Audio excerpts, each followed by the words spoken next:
আমার মামা ৫০ বছর বয়সেও হাট্টা কাট্টা শক্তিশালী পুরুষ ছিলেন। বয়স ৫০ বছর, কিন্তু তিনি এখনও যুবক পুরুষের মতো শরীর স্বাস্থ্যের অধিকারী ছিলেন। তিনি মামিকে খুব ভালোবাসতেন আর সব সময় মামিকে হাসি খুশি রাখতেন। কিন্তু যখন রাত হতো তখন আমার ঘর থেকে মামির অদ্ভুত অদ্ভুত আওয়াজ আসতে থাকত। তারপর আবার দেখতাম যখন মামি ঘর থেকে বেরোতেন তখন তিনি লেঙ্গরে লেঙ্গরে হাঁটতেন। মামির এরকম অবস্থা দেখে আমার খুব কষ্ট হতো। আমি ভাবতে থাকতাম, মামা মামির সাথে এমন কি করে যে মামির অবস্থা এই রকম খারাপ হয়ে যায়। একদিন রাতে মামির অবস্থা খুব খারাপ হয়ে গেল, তাই তিনি আমার সাথে ঘুমালেন। সেই দিন রাতে মামি আমাকে অসুস্থ অবস্থায় আস্তে আস্তে বললেন, বৌমা তুমি তোমার মামাকে রাতে 1 গ্লাস গরুর দুধ দিয়ে এসো। কিছু সময় পরে যখন মামি ঘুমিয়ে গেলেন তখন আমি মামির শাড়ি পরে ঘোমটা টেনে মামাকে 1 গ্লাস গরুর দুধ দিতে চলে গেলাম। যখন আমি দুধের গ্লাস রেখে পিছন দিকে ঘুরলাম তখনই মামা আমাকে মামি মনে করে তার দিকে টেনে নিলেন। এরপরে মামা আমাকে মামি ভেবে সারারাত আমার সাথে যা করলেন তা শুনলে বন্ধুরা তোমাদের মাথা ঘুরে যাবে। তাহলে চলুন বন্ধুরা, গল্পটি শুরু করি। গল্পটি শুরু করার আগে বন্ধুরা, তোমাদের নিকট আমার বিশেষ অনুরোধ, দয়া করে তোমরা আমার চ্যানেলটি সাবস্ক্রাইব করে আমাকে সাপোর্ট করবা। আমার নাম অন্তরা। আমি একটা গরিব পরিবারের মেয়ে। আমার বাবা অনেক কষ্টে আমাদের মানুষ করেছেন। আমি দেখতে খুবই সুন্দরী, আর এখন আমার বয়স 18 বছর। আমি আমার বাবা মায়ের দ্বিতীয় সন্তান। আমার বড় দাদা সমীর আর আমি মা বাবার সাথে খুবই হাসি খুশি জীবন কাটাচ্ছিলাম। 1 বছর আগে আমার দাদার বিয়ে হয়েছে। দাদার বিয়েতে আমি খুব আনন্দ করেছি। দাদার বিয়ের পরে আমার যে বৌদি হয়ে এসেছে সে খুবই ভালো। বৌদি আমাকে খুবই ভালোবাসত। এই কারণে আমার বাবা মাও খুব খুশি। আমরা সবাই বৌদিকেও খুব ভালোবাসতাম, আর আমার দাদাও বৌদিকে খুব ভালোবাসত। আমার দাদা শহরের একটা অফিসে কাজ করত। সে যখন অফিস থেকে বাড়ি আসত তখন আমাদের সবার জন্য কিছু না কিছু খাবার জিনিস অবশ্যই নিয়ে আসত। এসব কারণে আমি খুব খুশি ছিলাম। আমি মনে মনে এটাই ভাবতাম যে ভগবান যেন এরকম দাদা সবাইকে দেন। আমার বাবা মাও দাদাকে নিয়ে খুব গর্বিত ছিলেন, কেননা দাদা বাবা মায়ের খুব খেয়াল রাখত। যখন আমি উচ্চ মাধ্যমিক পাশ করলাম তখন আমার বাবা মা আমাকে বিয়ে দেওয়ার জন্য ছেলে খুঁজতে শুরু করলেন। কিছুদিন এদিক সেদিক খোঁজ নেওয়ার পরেই একটা ভালো ছেলের খবর আমার বাবা জানতে পারেন। বাবা যখন সেই ছেলের সম্বন্ধে খোঁজখবর নিলেন তখন তিনি জানতে পারলেন যে ছেলে খুবই ভালো। ছেলের নাম উত্তম কুমার, কিন্তু ওর বাবা মা জীবিত নেই। ওর মামা মামি ওকে নিজের ছেলের মতো করে মানুষ করেছেন। ছেলে খুবই ভদ্র, আর ওর কোনো বদ অভ্যাস নেই। আমি যখন আমার বিয়ের কথা শুনলাম তখন আমার মনে বিভিন্ন রকমের স্বপ্ন আসতে লাগল। বিয়ের পরে কি হবে, আমি সেসব স্বপ্ন দেখতে লাগলাম। আমি উচ্চ মাধ্যমিক পাশ যুবতী, এই কারণে একটা ছেলে আর একটা মেয়ের মধ্যে বিয়ের পরে কি হয় সেই ভাবনা খুব ভালোভাবেই বুঝতে পারতাম।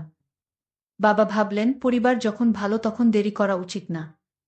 এই কারণে বাবা তাড়াতাড়ি করে আমার বিয়ের দিন ঠিক করে দিলেন। 10 দিন পরেই লগ্ন দেখে আমার বিয়ে ঠিক করে দেওয়া হলো। আমার বাবা আর দাদা বিয়ের জোগাড় যন্ত্র করতে ব্যস্ত হয়ে পড়লেন। এভাবেই দেখতে দেখতে 10 দিন পার হয়ে গেল।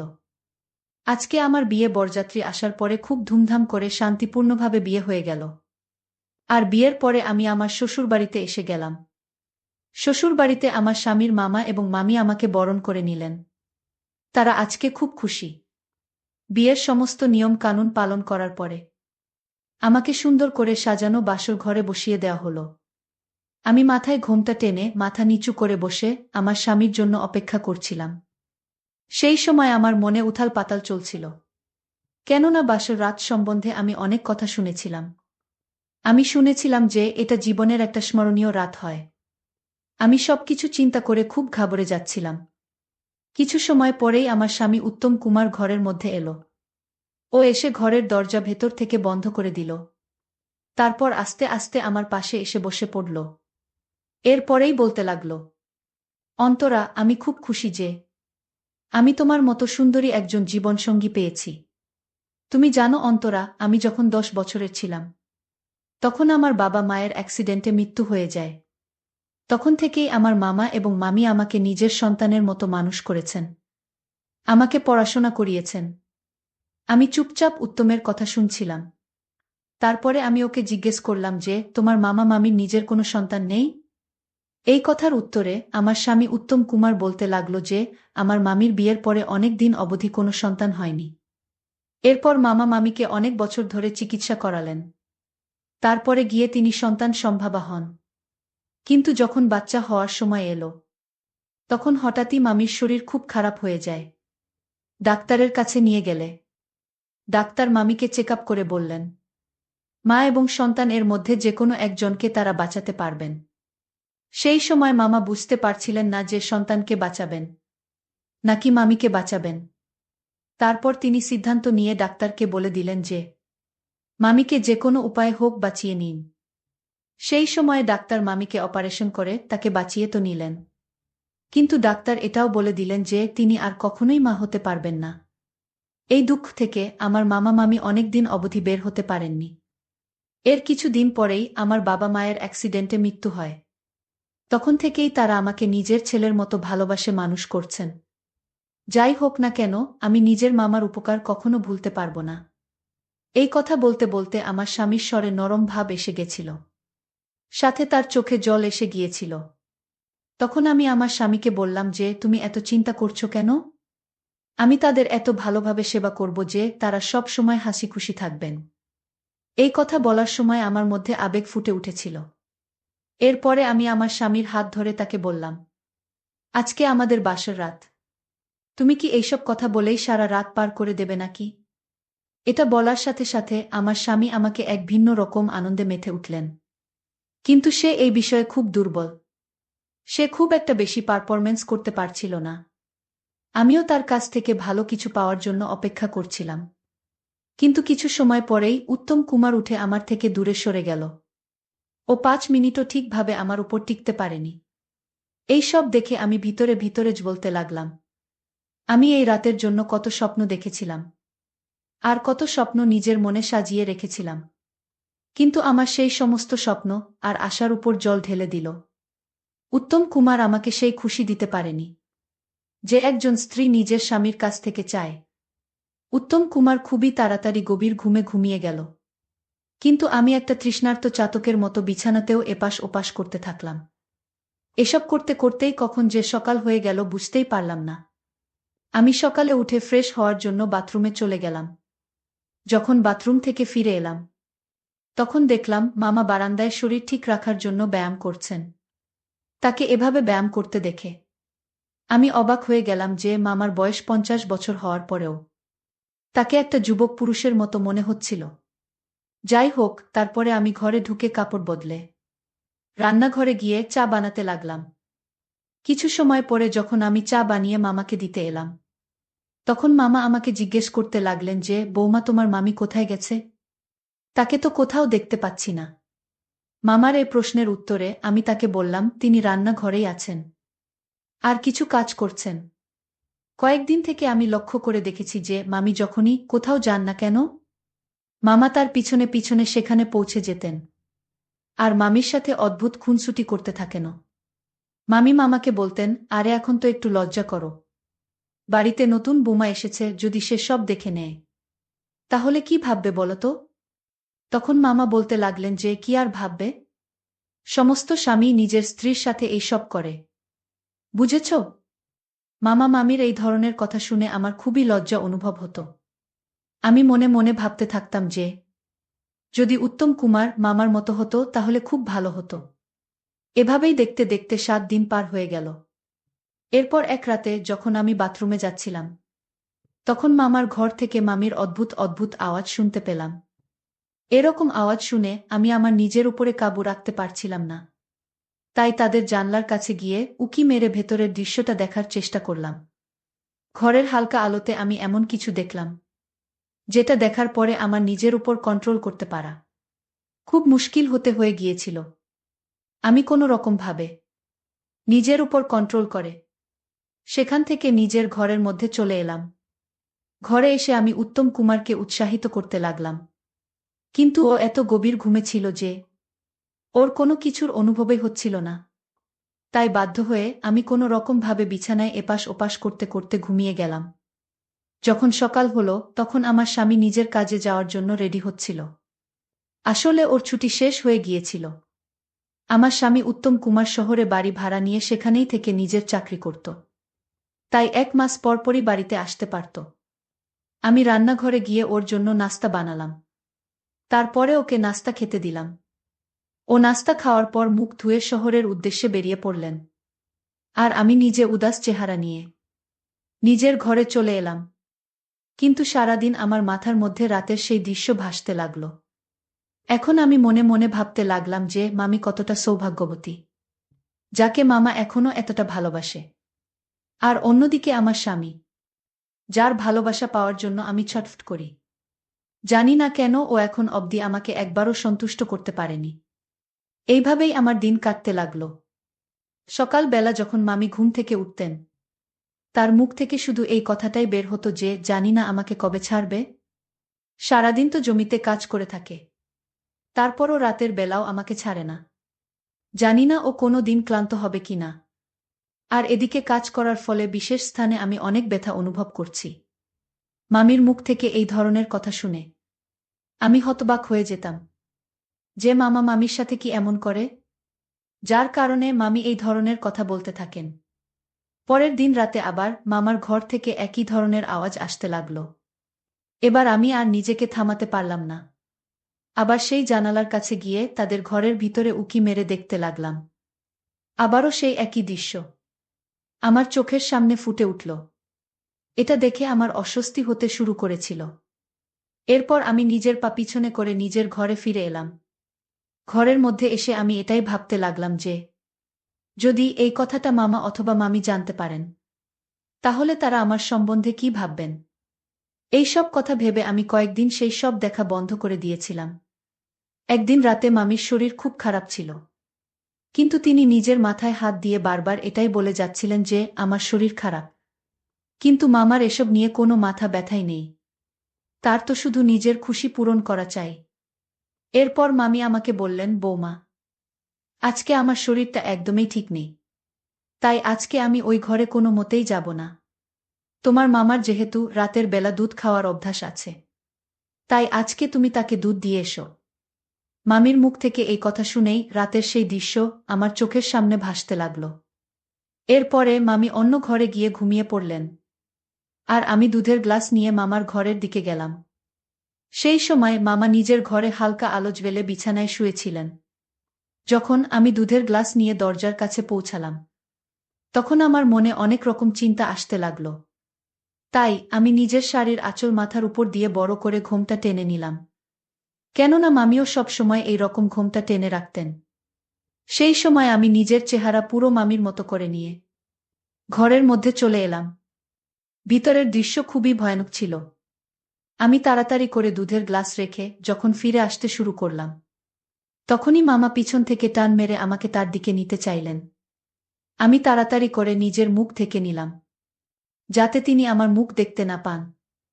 এরপর তিনি আমার সাথে সেই রকম ব্যবহার করতে লাগলেন, যেমনটা তিনি মামির সাথে করতেন। এই সময় আমিও নিজের উপর কন্ট্রোল করতে পারিনি। আর তারপরে মামা আমার সাথে এমনটাই করল যেমনটা মামির সাথে করল। এরপরে যখন তিনি ক্লান্ত হয়ে ঘুমিয়ে গেলেন, তখন আমি সেখান থেকে উঠে নিজের ঘরে চলে এলাম। আজকে আমি খুব খুশি। ঘরে বসে বসে এটাই ভাবছিলাম যে মামির অবস্থা কেন এরকম থাকে। সেই আইডিয়া আজকে আমি পেয়ে গেছি। এরপরে আমি বিছানায় শুয়ে ঘুমিয়ে গেলাম। কখন যে আমি গভীর ঘুমে ঘুমিয়ে গেলাম জানতেই পারলাম না। যখন সকালে আমার চোখ খুলল, তখন আমার খুব ফ্রেশ অনুভব হচ্ছিল। রাতের বেলা যে খুশি আমি পেয়েছিলাম, তার তো কোনো ঠিকানাই ছিল না। এরপর আমি বিছানা ছেড়ে ফ্রেশ হওয়ার জন্য বাথরুমে চলে গেলাম। কিছু সময় পর বাইরে বেরিয়ে নিজের ঘরে গিয়ে সাজগোজ করলাম। তারপরে মামির কাছে গিয়ে দেখলাম যে তার শরীরে এখনো খুব জ্বর। আমি কাপড় দিয়ে যখন তার কপাল মুছতে লাগলাম, তখনই মামা এখানে এসে গেলেন আর জিজ্ঞেস করতে লাগলেন যে, বৌমা, এখন তোমার মামির শরীর কেমন আছে?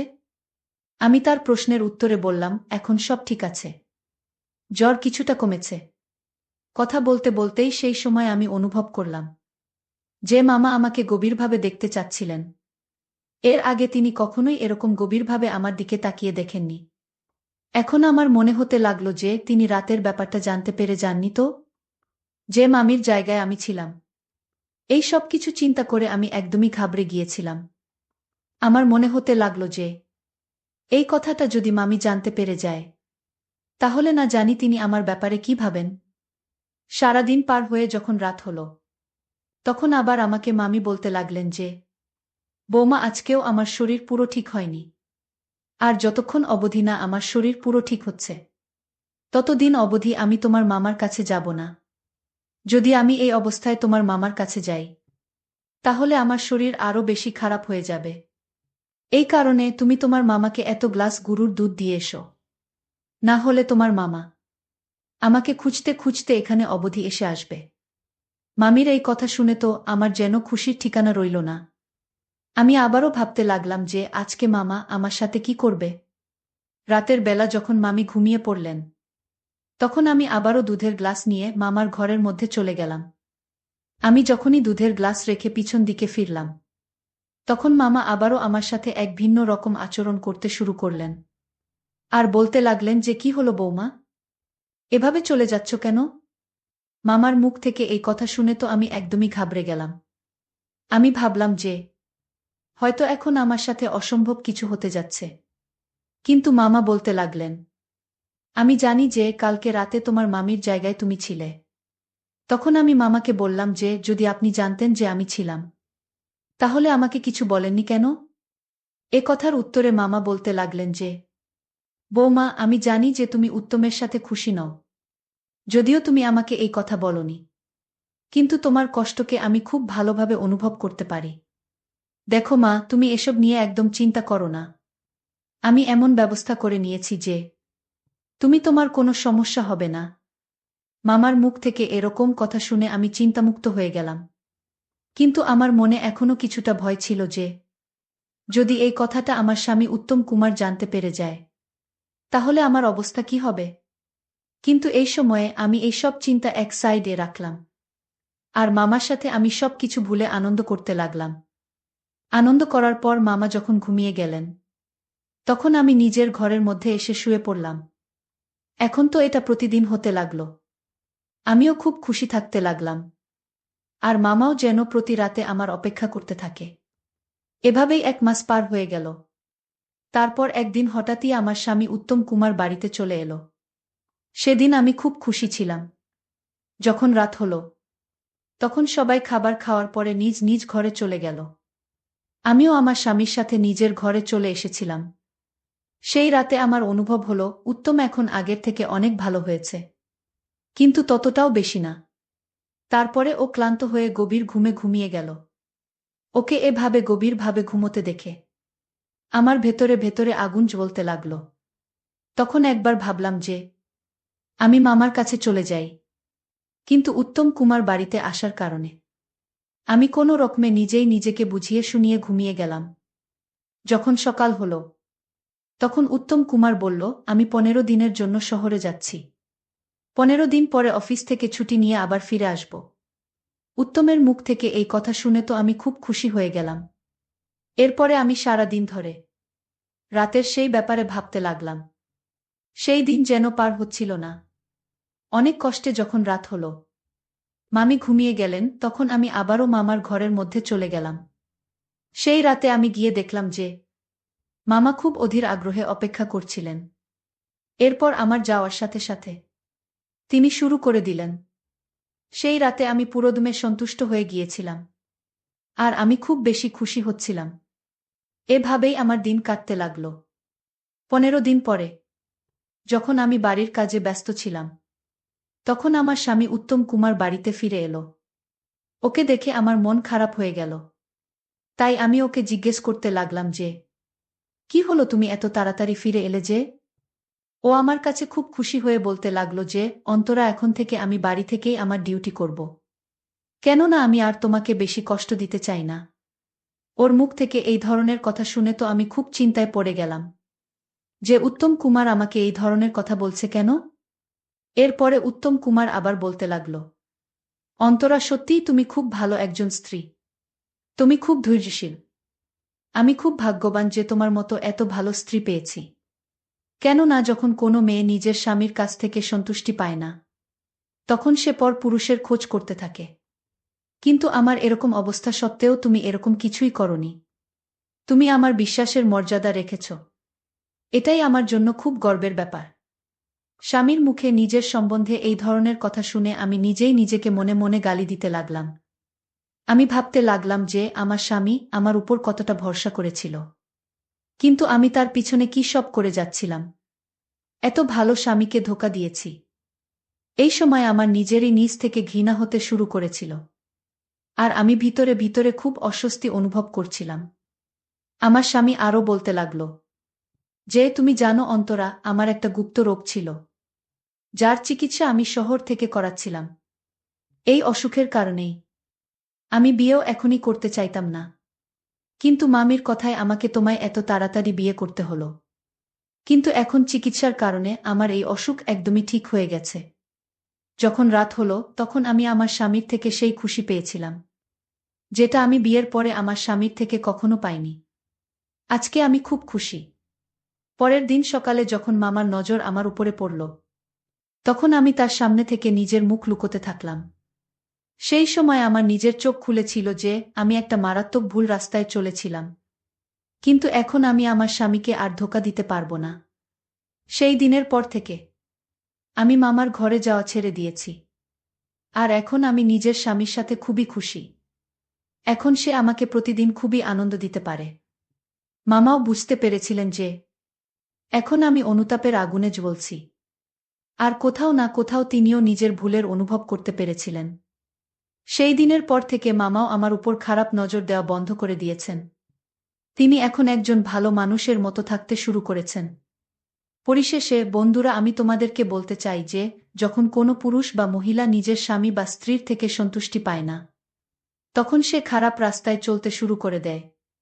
কিন্তু আমি আপনাদেরকে এইটুকুই বলতে চাই যে আপনারা প্রথমে এটা নিশ্চিত করুন যে কার সমস্যাটা নিয়ে আপনাদের উভয়ের মধ্যে আলোচনা করুন, চিকিৎসা করান।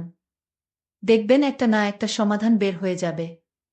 যদি আপনি এই সমস্যার সমাধান বের করে ফেলতে পারেন, তাহলে আপনার খারাপ রাস্তায় চলার দরকারই পড়বে না। কেননা এই রাস্তাতে হয়তো আপনি শুধুমাত্র কিছু সময়ের জন্য সন্তুষ্টি পাবেন, কিন্তু এর জন্য আপনাকে সারা জীবন পস্তাতে হবে। বন্ধুরা, আজকে এই পর্যন্তই।